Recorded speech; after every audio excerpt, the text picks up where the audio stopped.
These twins are your husband's children. Recognize them and give us child support and inheritance." Even though her husband had just passed away, this woman suddenly barged in, shouting something that made no sense. "At least, give me some time to mourn the love of my life." "Fine.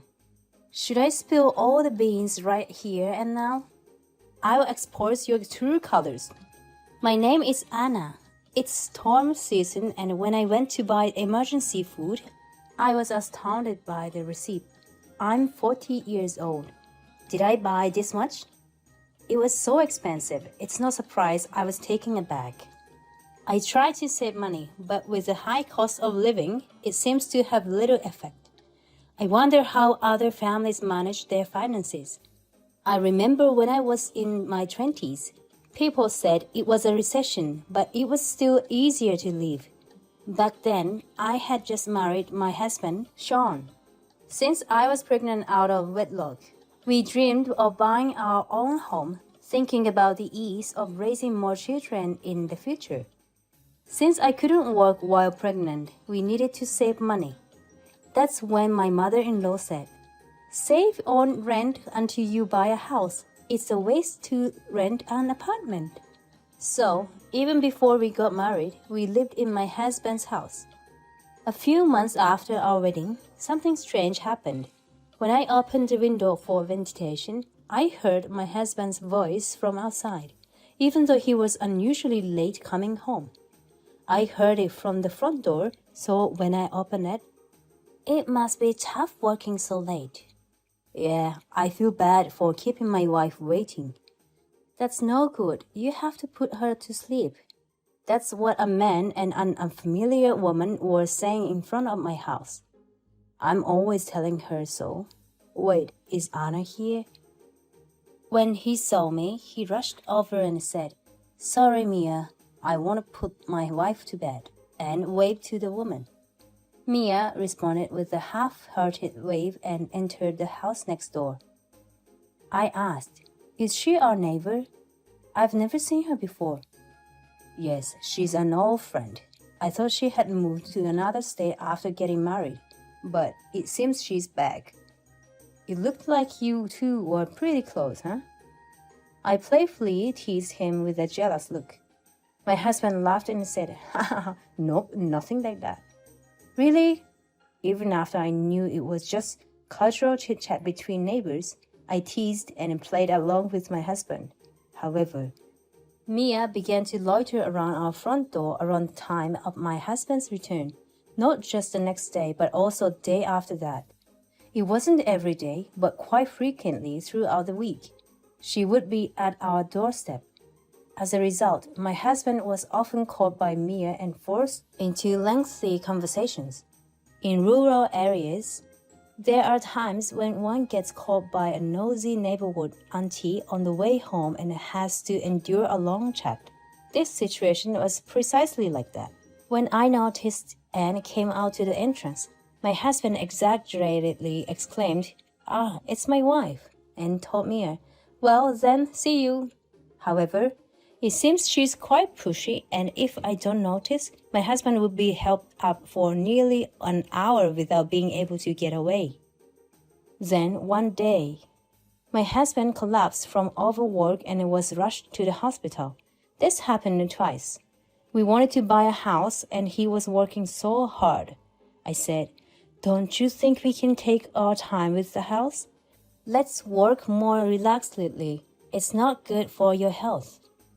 But my husband seemed to have no intention to delaying the plan, arguing, "Isn't it better for the kids to move as soon as possible so they can get used to the new house?" I don't really need a grand house. As long as we can live happily as a family, that's good enough for me. However, it's also true that I fell in love with his sincere and kind nature, so all I could say was, "Just make sure you don't overdo it." I can't let my husband do all the work. My morning sickness has calmed down, so maybe I should look for some part-time work. And just as I was thinking that, when I went to the hospital room to visit my husband, for some reason, Mia was trying to hug him. I was at a loss for words and just stood there in shock. Nothing this, my husband, flustered, said, Anna, it's not what you think, and pushed her away. There had been complaints about the noise from the surroundings, and while Mia reluctantly pulled away from him, as she left the room, she whispered into my ear as we passed each other. We were in love. Even when he was with you, we occasionally met in bed. Saying that, she left with a chuckle. I felt dizzy. I wanted it all to be a lie. My husband, IV drip in hand, approached me immediately and said, Don't misunderstand. It wasn't what it looked like. He tried to explain the situation to me, but I couldn't take any of it in. Who is telling the truth? Was my decision to marry a mistake? I thought my husband was kind, sincere, and incapable of lying. Could it be that he was an incredible liar all along? Lost in my whirlwind of thoughts, I was outside the hospital when I realized. I couldn't even remember if I had ignored my husband or not. I didn't know whether to be angry or to cry. When I returned home, Mia was standing at the entrance. She must have been waiting for me. Such an unpleasant woman. You look pale. Was it shocking to learn the truth? Serve you right. I was on the verge of hurling my bag at her as she laughed hysterically. But inside the bag was my precious maternity record book. It's my dream to show it to the child in my belly and say, This is how you grew up. I can't throw such an important booklet at a woman like her. I held back because of that sentiment, but honestly, I felt like I was at my breaking point. You're pregnant, right? Wouldn't it be better if you divorced and became a single mother? If it were me, I wouldn't let him be hospitalized like this. Don't you think you're only half the wife you should be? I can't make him happier than you can. Again and again, Mia pointed out my flaws and repeated, I'm better. My husband had collapsed twice, and I was already feeling ashamed, so these attacks hurt deeply. I couldn't move from that spot for about 10 minutes, just listening to her taunts, but finally, when it got tough for me, I fled. Mia laughed at me. A few months later, my husband suddenly died of a heart attack. Though we hadn't even been married for a year, I became a widow. Anna, are you okay? At the funeral, she gently patted my back and said, Yes. I'm hurting too, but I will support you for your child's sake. You need to stay strong. Despite her strong words, her voice trembled. She had lost her own husband just a few years ago. She probably never imagined she'd have to bury her son next.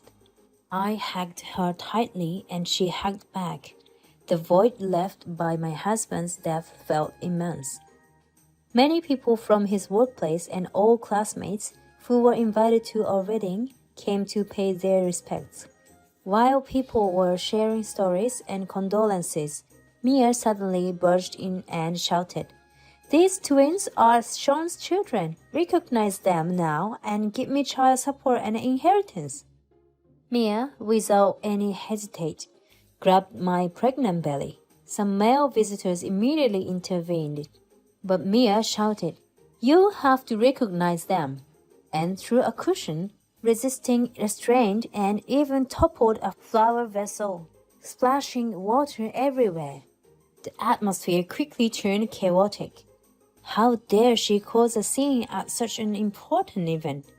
I was momentarily stunned by Mia's craziness, but seeing the twins she brought with her, who looked to be about 3 years old, brought me back to my senses. Not just for my husband's honor, but for the sake of these children, I must tell the truth. What are you talking about? My husband always said he hated you. I heard he was even considering reporting you to the police for stalking. Huh? At my words, Mia looked puzzled, as if asking, What are you talking about? It seemed like everyone around was waiting for my next words. I asked my mother-in-law to bring me my phone and a box from my husband's room. First, this mail. It's from the night you hugged my husband at the hospital and we had a huge fight. I read the email from my husband aloud. Today was my fault. I let my girl down after hearing Mia got married elsewhere. In high school, Mia changed when I got a girlfriend. She became a constant presence even on our dates.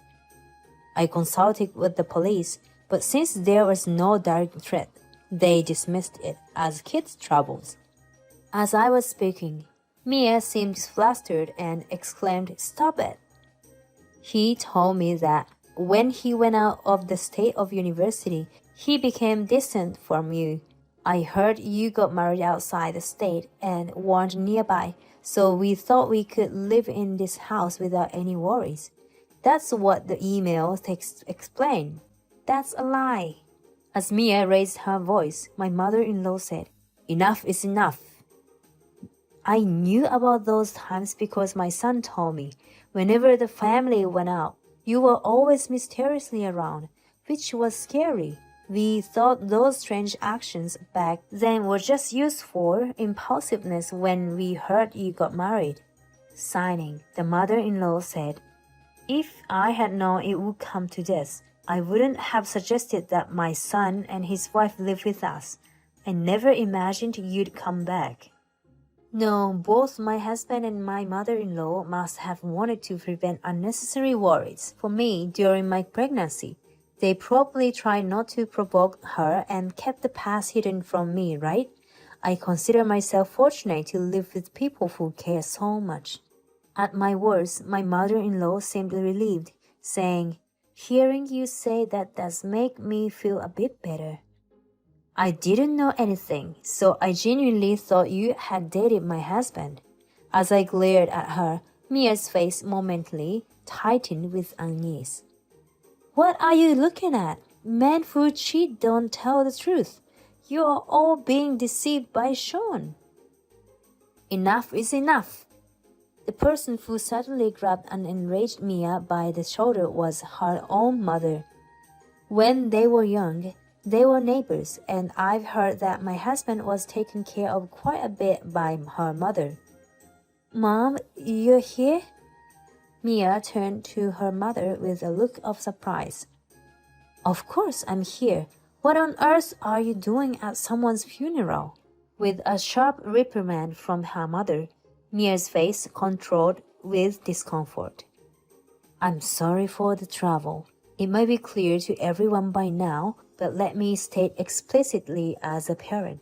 Sean is not the father of the twins." "Mom!" Mia tried to interrupt with a raised voice, but her mother continued calmly. "I've heard that my daughter had a man she was living with. Probably after being abandoned by him, she came back home. It's impossible for her to date Sean, especially when she moved out of the state and despised him to that extent." Don't make assumptions." "This isn't an assumption. Look, both of you, look at the man in this photograph. Do you recognize him?" Ignoring the defiant Mia, her mother pointed to a portrait of my husband, which was nearby, asking the twins. They glanced at each other and shook their heads, saying, "Nope." At that moment, Mia's face turned ashen. One of the twins, "Mom has a lot of boyfriends. When we called the man she was living with Uncle, he got angry and left. Should we have called him Dad?" The surroundings buzzed with whispers at the children's words. Both my mother-in-law and I were stunned. She had a common law husband and many boyfriends. "From conversation I've had with the kids, I knew about your poor taste man," Mia's mother said, and then she continued.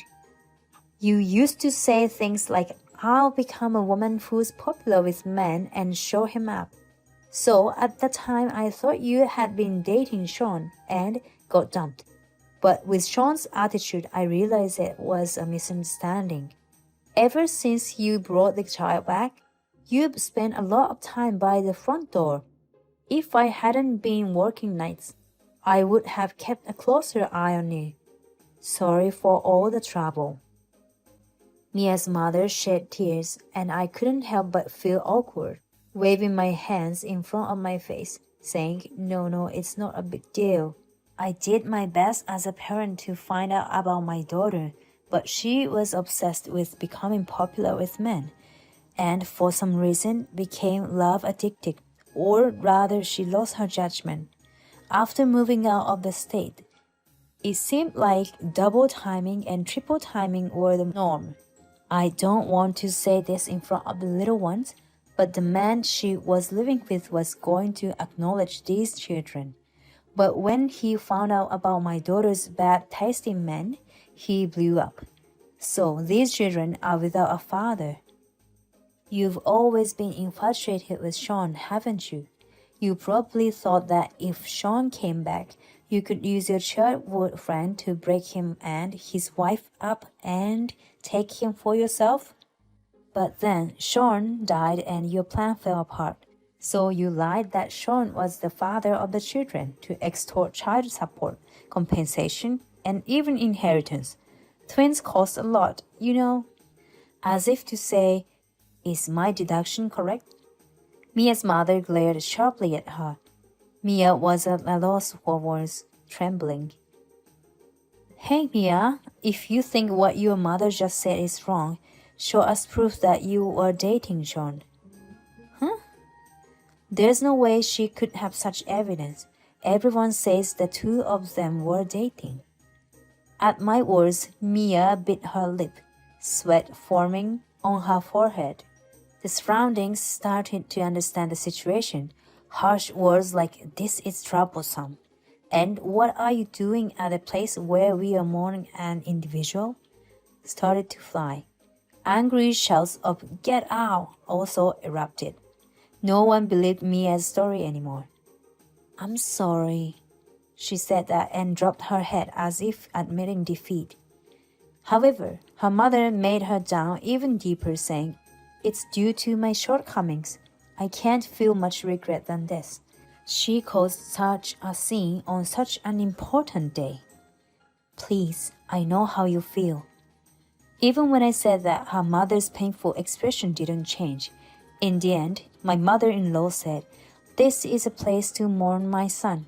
If you feel sorry, please leave for today." And the curtain came down.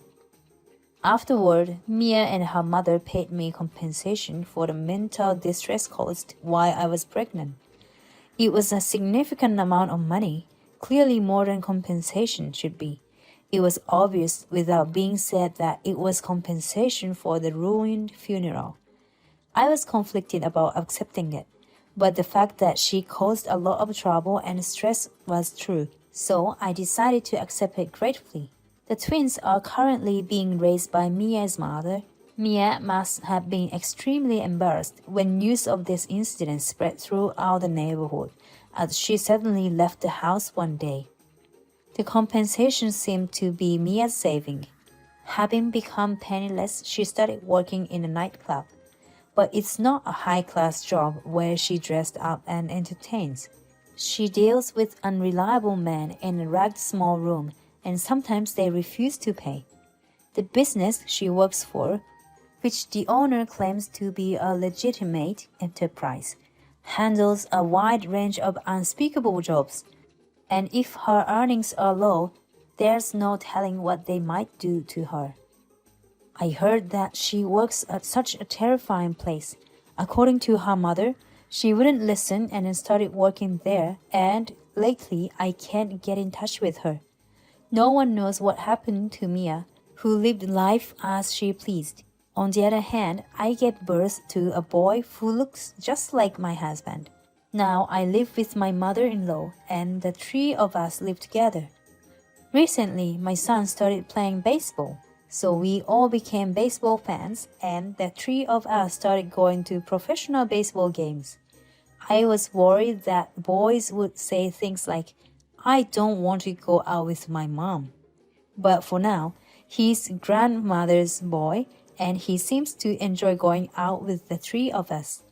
which makes me happy as a parent. He tells me, "Hey mom, don't cling to me." I want to say, "It's okay, you're my cute son." But I don't want him to grow up to be a mama's boy and trouble his future wife. So I think this is fine. It's actually a sign of a healthy boy when he avoids his mother. Even if he avoids me, he still talks to me about his club activities and such, so our parent-child relationship is good. I hope that in the future I can continue to live with my healthy mother-in-law, my honest and kind son, and my husband who is watching over us from heaven. So, listen up, my love. I don't think I'll be joining you there anytime soon, so prepare our home in heaven for when the time comes. Then we can continue our married life. Someday, for sure.